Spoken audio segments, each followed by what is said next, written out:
Annotation is metadata about data. And in this case, the data is nothing but a Java program. So annotation is nothing but metadata about a Java program. The annotation can be added to a method or a class. And the main purpose of using annotation can be mainly divided into three purposes. The first one is for compiler to use annotation to detect errors or suppress warning, etc. Second purpose is to write processes where we can use annotation to generate code or files and so on and so forth. And finally, we can use annotation also during runtime for processing. Annotation is usually declared with @ sign. So we can declare at, and then these are out of box annotation which comes up, and we can use any of these. So let's use this one. So this is a type of annotation. Here it is failing because the get age of type user must override implementation of a super type, but we do not have a super type here, so that's why it is throwing an error, which is expected. But here, instead of this one, if we use deprecated, it should be fine. This is indicating that this particular get function is deprecated. If I hover over, it says that a program element annotated deprecated is one that programmers are discouraged of using. It's basically letting the programmer know. And this is the situation where the compiler is going to use it to inform the users that as a documentation.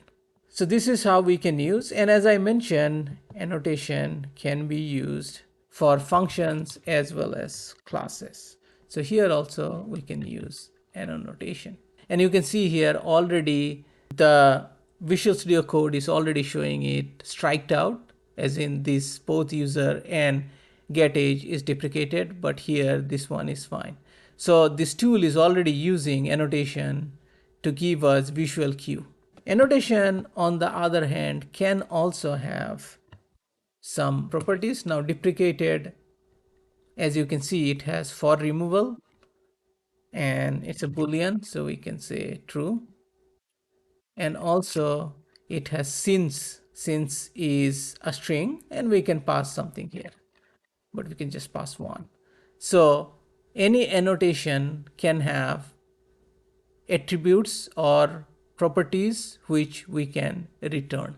You can see here fault removal indicates the annotated element is subject to removal in future version. So that's a very basic explanation of what annotations are, and annotations can be used in multiple scenarios.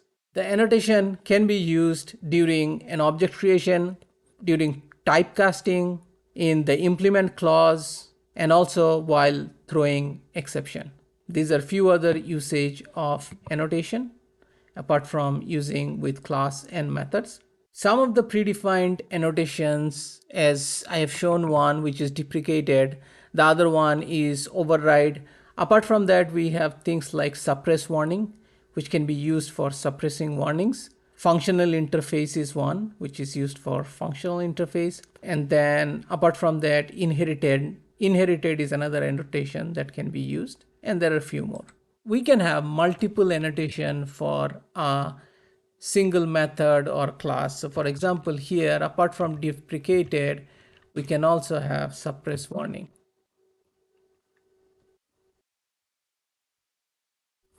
So we can have suppress warning as well as deprecated as two annotation added to the same method. Now here for the value, I'm just giving an empty string, but the value here, as you can see, is set of warnings that we want to suppress. If we have to create our own annotation, we can create one. So let's say custom annotation.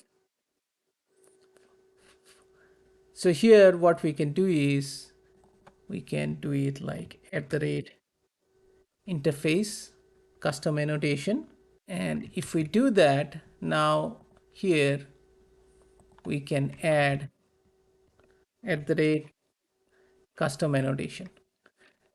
And then if for the custom annotation, if we have, let's say, and here if we have string name, then what we can do is in the user.java, here you can see it has started throwing error because it has an attribute that we have to give. So here, if we try to see, we can see that the name is showing up now, and we can say name equal to test.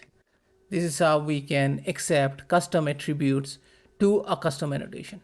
So this is how we can declare annotation, define custom attribute, and use it inside other classes and pass the custom attribute. So that is all I wanted to cover for today's video, an introduction to annotation, where they can be used, and how we can create custom annotation. If you like this video, please give it a thumbs up. And if you are new to this channel, please subscribe to the channel. And thanks so much for watching this video.